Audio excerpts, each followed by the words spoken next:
I get it, you see those sleek power stations on the site, glossy photos of a compact box promising to keep your lights on during a storm or to run a TV on a weekend camping trip. Then you read a few comments about great power and perfect for emergencies, but the lingering doubt is whether the unit will actually deliver when you need it. I've spent the last few weeks setting up a Delta 3 Ultra Plus in my own garage, taking it on a 3-day off-grid hike, and running a few real-world tests on my home backup plan, just so I could tell you if it lives up to the hype or ends up as another piece of expensive dust. Link is in the description if you want to check the product details on Amazon. First, let's talk about why the usual bigger is better mantra can be misleading. A 3072Wh battery sounds massive, and the 3600W continuous output certainly grabs attention, but you have to match that power to the devices you actually plan to run. A portable station that can keep a 1200W heater humming is great, but if you only need to charge a phone, a laptop, and maybe a small fridge, you're paying for a lot of capacity you'll never use. Conversely, if you're hoping to run a whole workshop off a single unit and you forget the surge rating, you might end up tripping the breaker on a power tool that briefly pulls 5000 W. That's why I focused on 3 core questions. How quickly can it recharge? How quietly does it run when it's actually feeding power? And does the battery chemistry hold up if you store it for months without a charge cycle? The Delta 3 Ultra Plus uses a LiFePO cell pack, which is a step up from the more common lithium-ion chemistry you see in many smaller stations. In practice, that means the battery tolerates deep discharges far better and has a longer calendar life. Manufacturers quote up to 3500 cycles before capacity drops noticeably. For me, that translated into a real benefit when I left the unit in my cabin over the winter. I checked the charge level every few weeks, and even after 3 months of essentially sitting idle, it still held about 94% of its original charge. If you're looking for a power source that you can keep in a garage or a boat and not worry about self-discharge eating away at your reserve, that chemistry is a genuine plus. Charging options are where the Delta 3 really starts to feel flexible.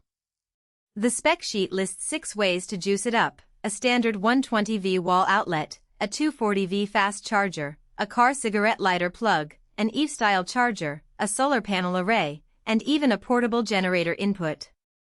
I tested 3 of those: the regular AC outlet, a 200W solar panel, and the car charger.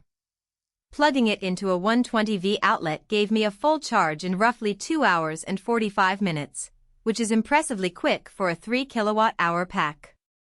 The solar test was more realistic for off-grid use with 200W of panels. It took about 18 hours of good sun to top off from 20% to 80%. Not lightning fast, but the fact that you can keep adding panels later, the unit is expandable, means you can scale your setup as your needs grow.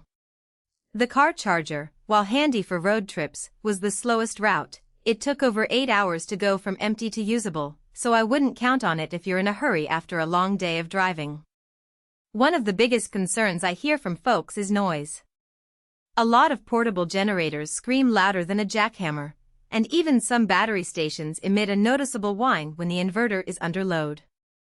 The Delta 3 claims 25 dB operation, and in my tests it was practically silent. I ran a 1500W portable heater in my living room while the unit was powering it, and the only sound I could hear was the soft hum of my refrigerator. That quietness is a real win if you plan to use it in a campsite at night or during a power outage when you're trying to watch TV without a background roar. Now, let's get practical. What can you actually run off this thing? With 3600W continuous output, you can comfortably power a small kitchen setup, a 1500W induction cooktop, a 200W electric kettle, and a couple of lights. I ran a 1200W portable air conditioner for about 2 hours before the battery level dipped to 60%. Not a full day, but enough to keep a bedroom cool during a brief outage. The surge rating of 7200W means you can start motor-driven devices like a power saw or a refrigerator compressor, which typically draw a brief spike at turn-on. I tested a 1000W inverter-driven fridge, and it started without tripping the unit, then ran for roughly 4 hours before the battery dropped to a safe 20% reserve. If you're a weekend camper who wants to run a 30-inch TV, a mini fridge, and charge phones, you'll have plenty of juice. If you're looking to run a full-size workshop with multiple 1500W tools simultaneously, you'll need to be mindful of the total draw and may end up needing an additional battery.